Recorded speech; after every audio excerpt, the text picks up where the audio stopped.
casi las 4:30, una hora menos en Canarias. Estamos en el territorio negro con Manu Marlasca y Luis Rendueles. Muy buenas, señores. ¿Qué tal? Muy buenas tardes. Muy buenas tardes. En su día hubo quien dijo que el famoso robo del Códice Calixtino parecía un guión de Berlanga. Desde luego, si leen el libro de Rendueles, estarán convencidos de esa afirmación, porque es una realidad que parece una peli, parece ficción.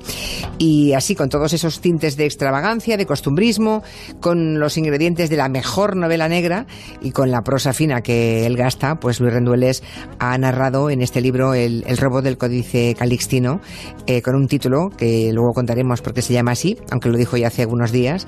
Los ratones de Dios se llama. Dice Manu, que por algo es amigo de Luis, que solamente Rendueles podría haber narrado las miserias y virtudes terrenales y celestiales y mezclar todo eso que ocurrió en la Catedral de Santiago con Spencer Tracy, con John Ford, con Howard Hawks, en fin, que está muy bien visto. Lo publica la editorial Al Revés, es la misma, ¿no, Manu, que publicó Tu cazaré al monstruo, la misma, ¿no? Por ti, la misma también. Colección y la misma editorial, sí. Os han pillado los dos y no sueltan, no me extraña. Bien, como tampoco suelto yo. Oye, hoy cumplimos 500 programas, ¿no? 500 programas, 11 años y medio ya. Aquí. Nos han traído una tarta fantástica que nos estamos poniendo morados, ¿eh? Sí. Hombre, voy a hacer una confesión, chicas... antes de que empecemos con Luis. Madre a ver. Estuvimos firmando, estamos de Feria del Libro en Madrid, ya lo sabéis. Sí, sí. Y voy a hacer no una, sino dos confesiones. Yo he estado 3 días firmando allí.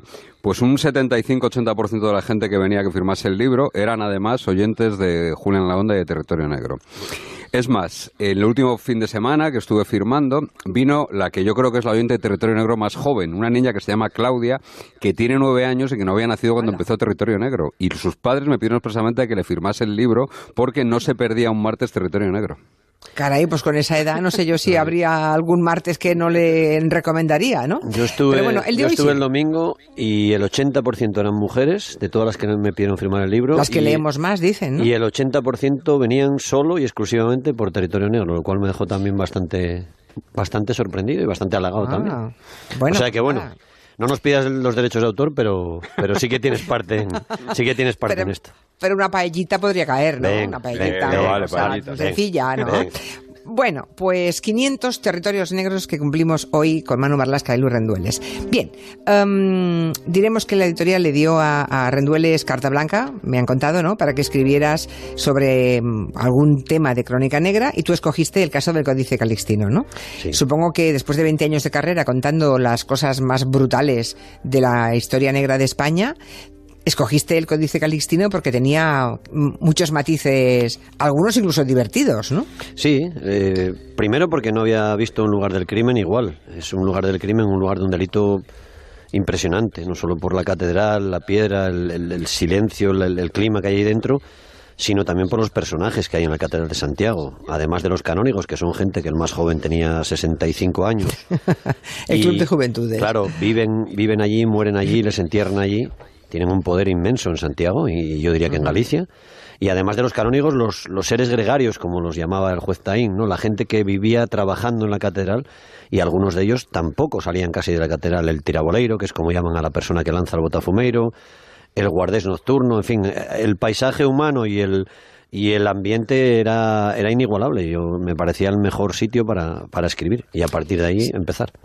A partir de ahí sale... Los ratones de Dios. Bien, el 5 de julio del 2011, o sea, va a cumplirse 8 años, y parece que fue ayer cuando lo contamos. Bueno, 8 de julio del 2011, el medievalista que hay en el archivo de la Catedral de Santiago de Compostela descubre de pronto que el manuscrito no estaba donde debía estar, en la caja fuerte. La tarde de este pasado martes, los archiveros de la catedral advirtieron que el códice no estaba en la caja blindada y que ésta no había sufrido daños. Los peregrinos fueron informados en la misa de esta mañana de lo que algunos consideran el robo del siglo. A ninguno de los muchos escritores que han novelado sobre la catedral se le había ocurrido una trama sobre la desaparición del códice, uno de los libros más importantes del mundo. Así nos enteramos casi todos los ciudadanos, ¿no? Pero la cosa fue distinta en el despacho de Ana. Ana es la inspectora de uno de los grupos de la Brigada de Patrimonio Histórico de la Policía Nacional. Y también fue distinta para el inspector jefe, para José Antonio Tenorio, que fue el que empezó dirigiendo esta operación y además lo hizo desde la cama del hospital, ¿no? Sí. ¿Alguna vez les había pasado algo parecido? ¿Se habían enfrentado a algo parecido? se enfrentaron a muchos ladrones de obras de arte, incluso ladrones imaginativos.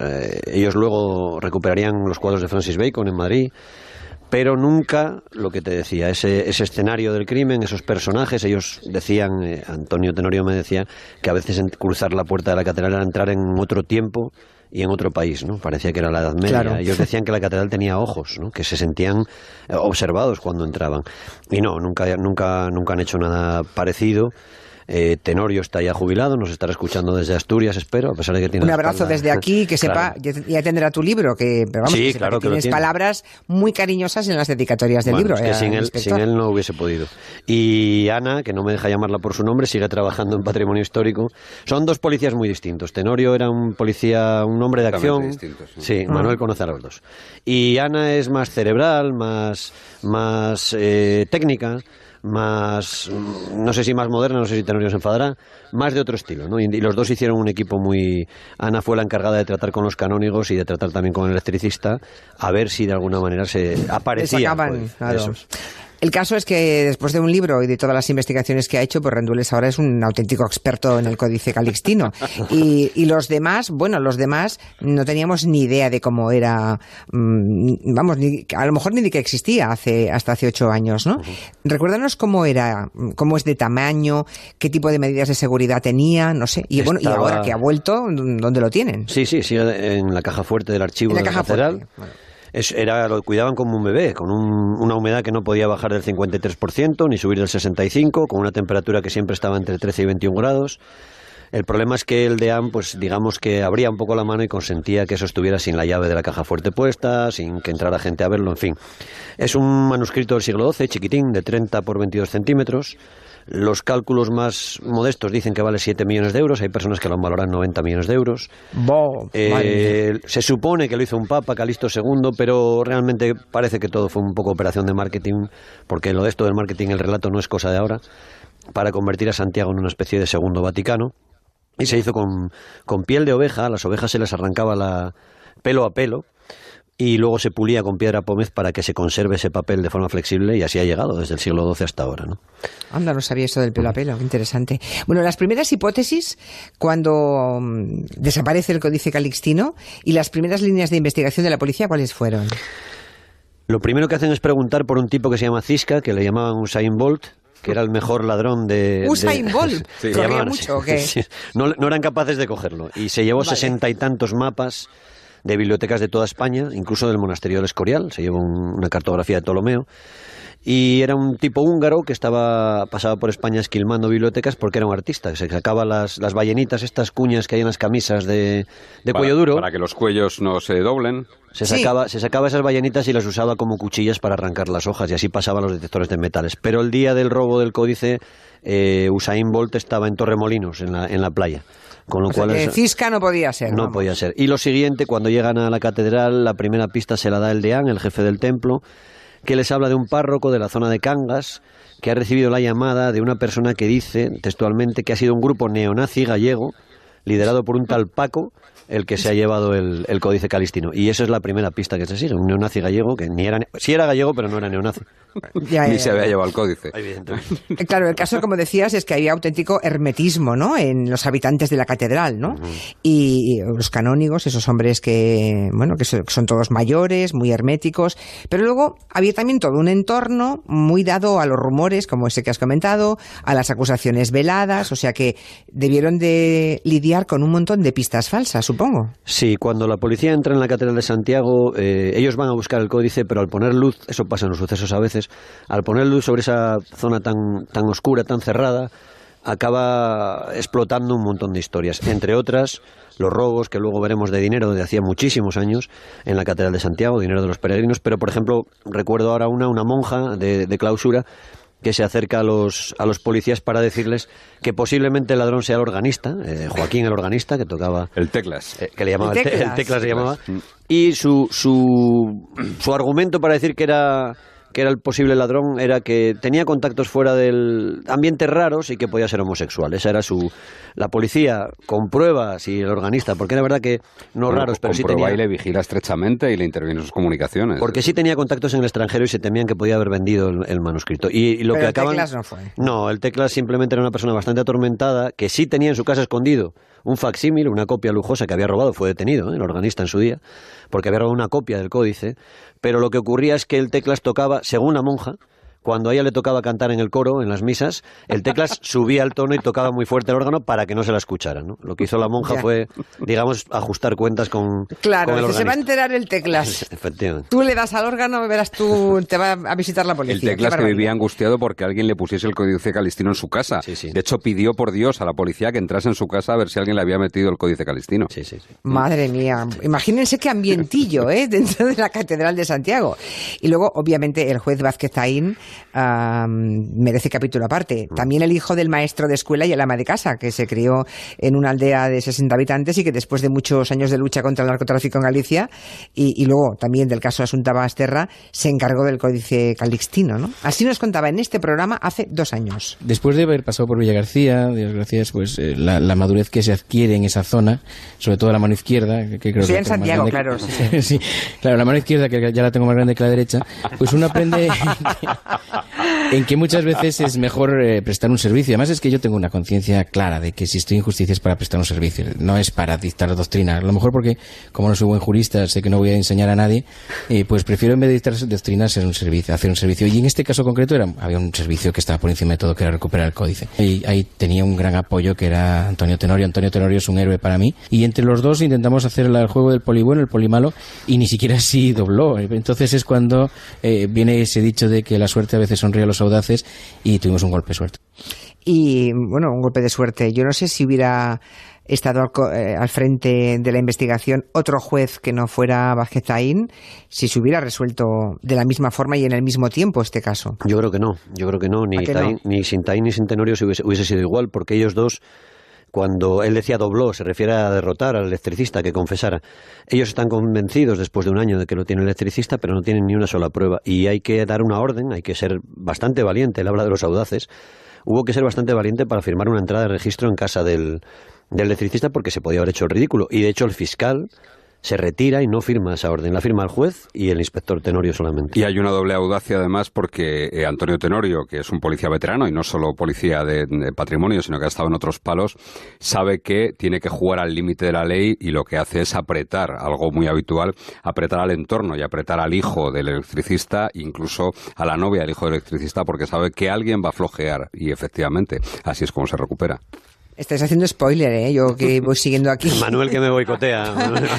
Sí, voy siguiendo paso a paso, ya todo el mundo sabe que era el electricista. Porque claro, con el tiempo nos vamos olvidando, ¿no?, de cómo acaban las historias. El título de Los ratones de Dios, decíamos antes que lo debes a lo que dijo una vez el deán de la catedral, José María Díaz. Sí. Una frase que, bueno, no sé si es más o menos literal, pero que me parece genial. Sí. Así me la trasladó. Hay un momento en que la investigación de la policía va descubriendo que en la catedral se roba de todo desde hace muchos años. Había un empleado que se robaba las bandejas de oro, las vendía y las devolvía por otras doradas. Había robos de un contable, se llevó 5 millones de pesetas. Había robos de objetos del museo que desaparecían. Entonces, la inspectora Ana acude al deán y le dice: ¿cómo es posible que usted no denunciara todos estos robos? ¿Cómo es posible que nunca acudieran a la policía, a la Guardia Civil, a nadie? Y el deán, ya un hombre octogenario, le contesta sin perder la calma y le dice: hija mía, donde hay queso siempre hay ratones, ¿no? Y bueno, de ahí viene el asunto de los ratones de Dios. Llevarse una bandeja de oro y devolver una bandejita de oro. Varias. Y cuando está la policía en Santiago, están vigilando entonces al Teclas, al organista, y hay una aparición en un templo, en una capilla muy cercana, de una persona que entra de noche y devuelve un cofre de plata, porque está asustado pensando que le van a detener y deja el cofre de plata al lado del confesionario, ¿no? ¿Y le ha pasado algo a ese o no? No. La policía dejó que dejara el cofre. Eso es. Vale. En fin, que la catedral, a partir del Códice Calixtino, el robo y todo el escándalo, ya ha pasado a ser gestionada por un civil, ¿verdad? Claro, esa persona que de pronto se pone al frente de las cuentas es el primero en muchos años que todo el dinero que ingresa, que llega en forma de donativos y demás, de peregrinos y demás, todo el dinero lo ingresa. Claro, cuando hacen la comparación entre lo que llega ese año y lo que llegó en los años anteriores, es cuando se descubre el agujerazo enorme que durante años y años y años se había estado perpetrando.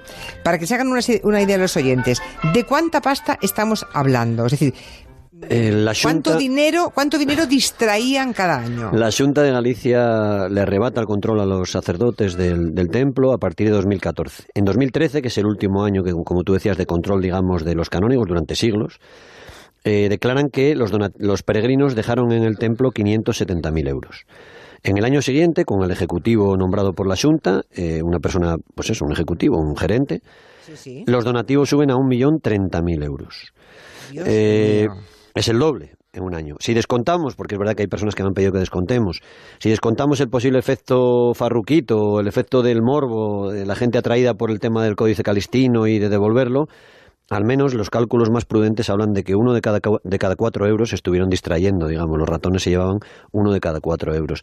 El electricista lo cuenta en una carta que publicó en el libro, donde dice que había carreras, él lo dice así, por colocarse a la derecha del altar, cerca de las cenizas del apóstol, porque ahí los peregrinos eran más generosos. Entonces él dice que varios empleados del templo se colocaban a la derecha para, en cuanto los peregrinos se fueran, asaltar el cepillo de esa parte del templo, ¿no?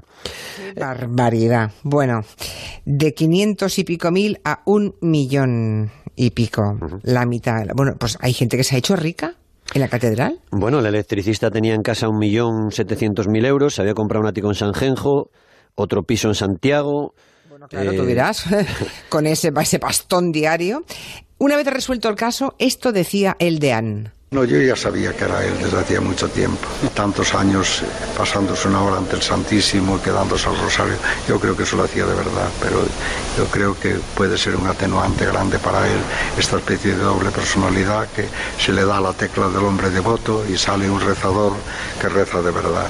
Y funciona la otra tecla obsesiva de poseer y acaparar cosas. Me parece muy fuerte. O sea, el deán todavía dice que es un hombre devoto, que se pasaba una hora ante el santo pasando el rosario. ¿Has visto cómo habla? ¿Y se lo cree? Esa es la voz de que se interrogaban con los policías, ¿no? Y es así el deán, era así el deán. ¿Pero cómo puede creer que ese hombre está ahí por devoto? Bueno, realmente...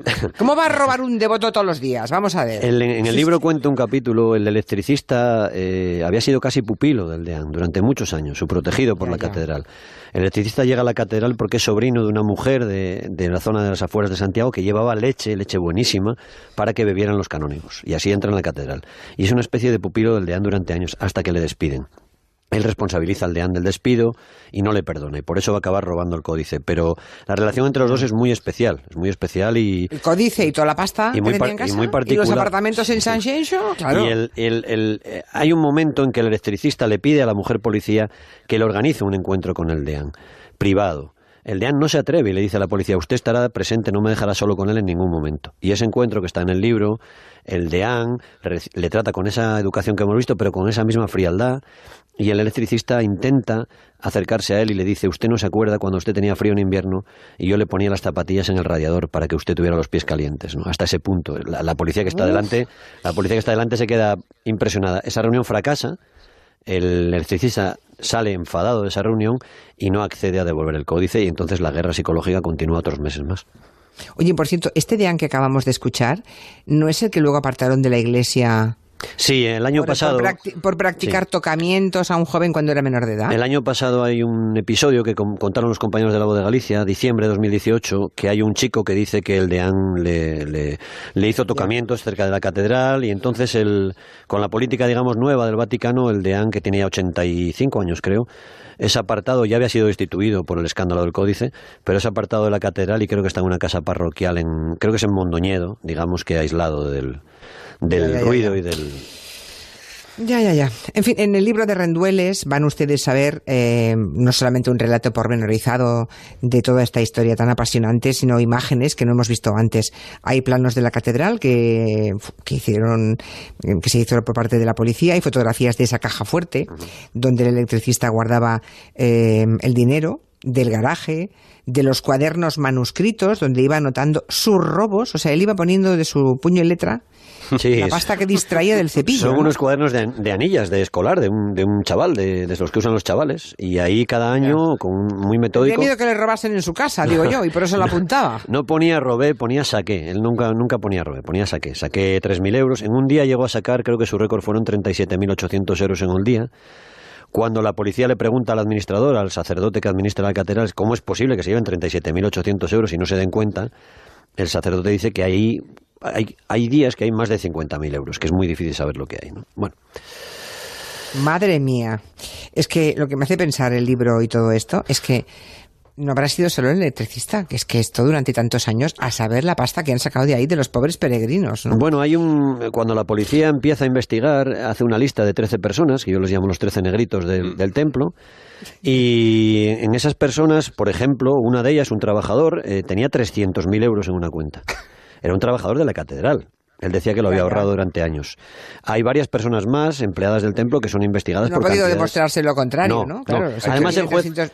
El juez Tain... Dime. Hay gente hasta con cuentas fuera, en el extranjero. El juez Tain lo que hace es trasladar todas esas... Porque el juez Tain tenía que recuperar el códice y él traslada todas esas otras denuncias, incluidas denuncias de abusos sexuales a los seminaristas, que también están denunciadas. Él traslada todo a la Audiencia de La Coruña. Y la Audiencia de La Coruña decide que no hay pruebas suficientes para abrir una investigación y digamos que se queda solo con el tema del Códice Calistino. Eso sí, reconoce lo que llaman clamorosa desidia de la Iglesia para custodiar el dinero de los Hombre, peregrinos. por favor. Es que eso es que nadaban en abundancia la Iglesia. Es decir, que si había días que había 50.000 euros y no podían, ni nadie lo contaba, es que no les hace ninguna falta el dinero, ni mire que hay formas de usar por parte de la Iglesia esa cantidad de dinero, Sí. dado por los feligreses, peregrinos y demás, ¿no? Ingentes cantidades de dinero. Bueno, el caso es que llegamos a Castiñeiras, el electricista, el condenado, un hombre que... para la policía ya en 2012 era no ya el máximo sospechoso, ya sabían que era él, ¿no? Uh-huh. El tema es cómo conseguían que declarase, ¿no? Sí, cómo recuperar el libro sin que hubiera ningún desperfecto, ni recuperarlo íntegro, ¿no? Había que cuidar al libro como si fuese un niño, ¿no? Recuperarlo entero. Ya. Y creo que incluso a él se le escapó en alguna conversación con la policía, en fin, ¿no? Volviendo a lo que decías de Berlanga, sí que hay escenas, porque es una investigación a la antigua. Casi no hay teléfonos móviles, casi no hay ordenadores, es un mundo un poco medieval, y lo que hay es el electricista y el inspector jefe Tenorio y la inspectora Ana asaltándole todas las mañanas a la entrada de la catedral porque iba todas las mañanas a misa, ¿no? Entonces es una investigación artesanal y hay un momento en que le dicen... tú eres un experto, Manolo, eres el que más sabe de la vida de la catedral, ¿tú crees que habrán quemado el libro, que lo habrán roto? Y él dice, no, hombre, no lo quemé, perdona, lo quemaron. En fin, de esas escenas hay muchas, pero claro, Julia, tienes que conseguir que te dejen, que el juez te firme la entrada en su casa y luego encontrarlo. Claro. El códice estaba, te recuerdo que hubo un registro de más de 30 horas, estaba en un saco de pienso para conejos, dentro de un garaje casi abandonado, y antes de encontrar el códice se encontró 1.675.000 euros, una maleta con 600.000 euros. Se encontraron... claro, en cash, Sí, en billetes de todo el mundo, de Arabia Saudí, de Yemen, de Nigeria, de Eslovenia, en fin, de todo el mundo. 126 juegos de llaves, incluidas las del archivo de la catedral, y un montón de cosas más como cartas de Monseñor Tarancón, que escribía... Cartas de los vecinos. Y 190 cartas de los vecinos, porque también le cogía las cartas a los vecinos. Sí. De hecho, la condena de este hombre, de Castiñeiras, es mayor por robar cartas a sus vecinos que por robar el Códice Calistino. ¿Qué me dices? Sí, porque la jueza entiende que viola la intimidad de un vecino como robó 190 cartas a año por carta, 190 años, aunque no cumplirá más de 3 años por eso, y el Códice fueron 8 años de condena. Oye, y el tal Castiñeiras, el electricista, ¿él llegó a pensar en algún momento, claro, iba pasando el tiempo y veía que los toreaba a todos, en algún momento igual llegó a pensar que podría devolver el códice sin que nadie se enterase? De hecho, hay una reunión con el deán en el que el deán le explica lo que es el secreto de confesión. El electricista tenía en casa varias películas de Hitchcock, entre ellas Marnie la ladrona. Y, o sea que tonto no es. Falta de nada en esta historia. Bueno, también tenía Manuel II, pero eso debía ser otra historia. Total, que hay una reunión del deán con él en la que el deán le dice si alguien devuelve el códice en cualquier parroquia de España no le pasará nada porque es secreto de confesión como en la película. Y se refiere a Montgomery Clift. ¡Ostras! Y el electricista dice, mire usted, llevo aquí 25 años, he visto tantas cosas de Anne que yo ya no creo en el secreto de confesión. Y aguantó, ese tirón lo aguantó. En fin, que fue condenado a 10 años de prisión, Castiñeiras. ¿Y qué ha sido de él? Bueno, y de su familia. Porque mira, ha pasado 8 años. ¿Dónde está ahora? Hace 15 días seguía en prisión, acumulaba los tickets del restaurante del autoservicio de la cárcel porque tiene un problema de acumulación. Pero tuvo hace 10 días, creo, un accidente vascular, un derrame cerebral. Está en el hospital, Castiñeiras. ¿Está en el hospital? Sí, su mujer Remedios, que es costurera, ahora costurera, está en Santiago, y su hijo pues sigue, Jesús, que fue absuelto, y sigue con su vida. Y supongo que, a pesar de toda la pasta que encontraron, hay quien cree que aún puede tener bastante más dinero guardado, ¿no? La inspectora Ana me recordaba que faltan 200.000 euros por encontrar. ¿200.000? Veremos. Ya, pues la historia del Códice Calixtino o Los ratones de Dios. El último libro de Luis Rendueles, una historia apasionante con nueva documentación que les va a encantar. Pues hasta la semana que viene, que haremos el 501. 501 ya, sí, señora. Muy bien. Manu y Luis, besos. Gracias. Hasta la Hasta semana luego. que viene. Hasta luego.